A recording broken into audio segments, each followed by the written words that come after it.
जब भी कोई पेरेंट मेरे ऑफिस में आते हैं अपने डायबिटीज़ टाइप 1 बच्चे के साथ, तो मेरा पहला सवाल उनसे होता है, आपके बच्चे के डायबिटीज़ डायग्नोस होने से पहले उस 1 महीने के दौरान क्या आपने कोई वैक्सीन दिया, कोई मेडिसिन दिया, खासतौर पे बुखार उतारने की दवा? तो 70 to 80% टाइम जवाब होता है येस। याद रखिए, the second biggest cause of diabetes among children is over medication. अगर आप बच्चे को ऑटोइम्यून डिजीज़ से या डायबिटीज़ टाइप 1 से बचाना चाहते हैं तो एक काम ज़रूर कीजिए, उन्हें दवाइयों से बचाइए, उन्हें वैक्सीनेशन से बचाइए। आपके दिमाग में सवाल होगा कि अगर बुखार हो जाए तो हम बच्चे का बुखार कैसे उतारेंगे अगर दवा नहीं देंगे? उसका बड़ा सिंपल आंसर है, you go to my YouTube channel doctor Biswaroop Roy Chowdhury. वहाँ एक वीडियो है, फीवर क्योर इन 72 आवर्स। उस वीडियो को आप देखिए। उस वीडियो में फीवर क्योर डाइट है, एक खास तरह का डाइट जो बच्चे को 72 आवर्स सिर्फ 3 दिन के लिए देना है। जैसे ही पहला साइन आता है बच्चे के टेम्परेचर बढ़ने के, यू स्टार्ट द डाइट। उससे क्या होगा कि बच्चे का टेम्परेचर अनयूजुअली हाई नहीं होगा। अनयूजुअली हाई का मतलब that is it will not be dangerously high, सिर्फ उतना है जिससे कि वो वायरस कैद हो जाए, वो वायरस डिस्ट्रॉय हो जाए, वो ख़त्म हो जाए, वो इन्फेक्शन चला जाए, उतना हाई। एंड 3 दिन के अंदर बच्चा पूरी तरह से ठीक हो जाएगा। सो avoid giving medicine during fever, because जब भी फीवर होता है हम सबका ब्लड शुगर करीब 20% बढ़ जाता है। और इस दौरान अगर हम मेडिसिन लेके फीवर को कम करने की कोशिश करेंगे, स्पेशली बच्चों में, तो मेडिसिन फीवर को तो कम कर देगा लेकिन ब्लड शुगर को करीब 2 टाइम 3 टाइम रेज कर देगा। And then the doctor will level the child as the diabetes type 1 patient, और वो बच्चा लाइफ लॉन्ग इंसुलिन के ट्रैप में, इंसुलिन के जाल में फंस जाएगा। सो फीवर अगर बच्चों को हो तो कभी भी उनसे दवा से उस फीवर को कम नहीं करना है, कम करना है तो फीवर क्योर डाइट से। अब आते हैं वैक्सीनेशन पे। वैक्सीनेशन एक बहुत बड़ा कारण है बच्चों में ऑटोइम्यून डिजीज़ के स्प्रेड होने में और मेंटल डिसऑर्डर के स्प्रेड होने में। तो आप अपने बच्चे को वैक्सीनेशन से बचाइए। आप सोच रहे होंगे कि वैक्सीन तो हमें प्रोटेक्ट करता है, बच्चे को प्रोटेक्ट करता है बहुत सारी बीमारियों से।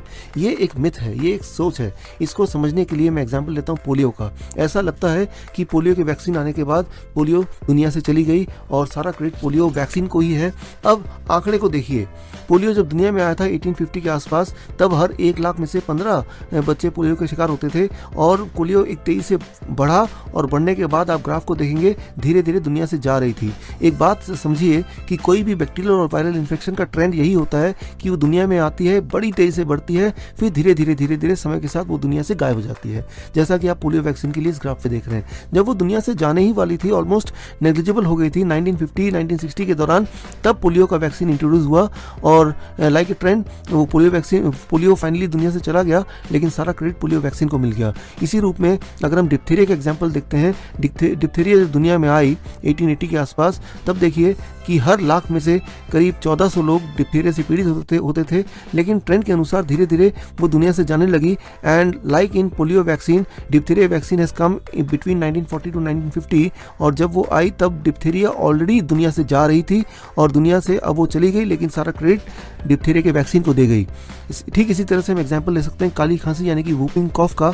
आप देखिए यहाँ पे वूपिंग कॉफ का ट्रेंड भी अगर आप देखेंगे, वो दुनिया में आई, बड़ी तेज़ी से फैली, और फिर वो धीरे धीरे दुनिया से जा रही थी, और 1940 और 1950 के दौरान जब वो ऑलमोस्ट दुनिया से जाने लगी थी, and that is the time when the vaccine was introduced. And same is the story of चेचक मीजल्स के केस में भी स्टोरी बिल्कुल सेम है कि वो दुनिया में आई, बड़ी तेज़ी से फैली, और 1950-1960 के दौरान वो दुनिया से जा रही थी, और that is the time when the vaccine was introduced and the vaccine took all the credit. लेकिन हम इसी तरह से हम देखें टाइफाइड फीवर यानी कि मियादी बुखार, ये भी बाकी बुखार की तरह दुनिया में बड़ी तेज़ी से फैली, और समय के साथ 1960 तक वो दुनिया से चली भी गई।